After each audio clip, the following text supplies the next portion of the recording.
Hello guys, we are back with our next lecture. In this lecture, let us go through the next question. Okay, so this question belongs to GATE CSC 2014 set 3 guys.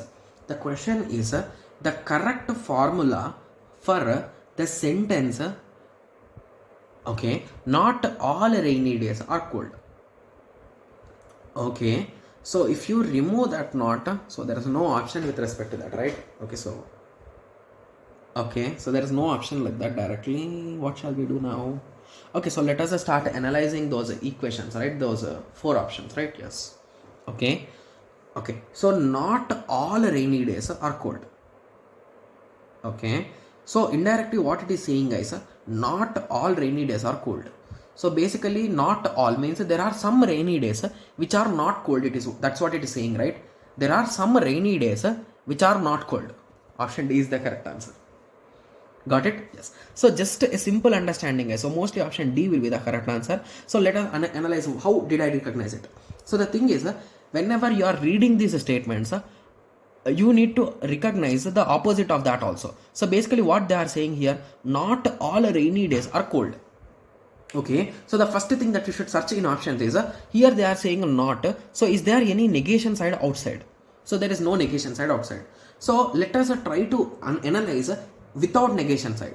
So basically here what it is saying, not all rainy days. So assume there are 10 rainy days, and it is saying not all those rainy days are cold. Means indirectly it is saying there are some rainy days which are not cold, right? So that's what it is saying, right?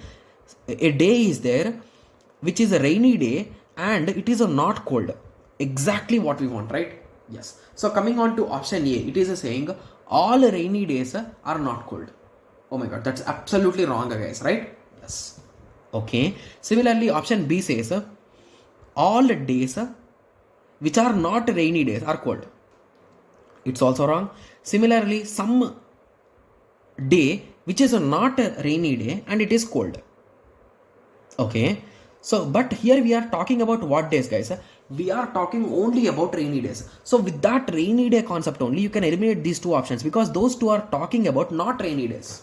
Right? Yes. So now I'm showing you some tricks, guys. So to eliminate some options, right? Yes. So now you got an idea, right? So the major thing that you should practice is, so whenever this type of statement is given, try understanding it in different terminologies, guys. And whenever this type of question you see in your examination or in your practice exams or anywhere, try writing statements for each and every option. Only then it will be a practice for you. Okay? Yes. So now I hope everyone got a clear idea with respect to this question. So in the next lecture, let us continue with the next question. Thank you. Thanks for watching. Like, share and subscribe for more awesome videos like this. Thank you.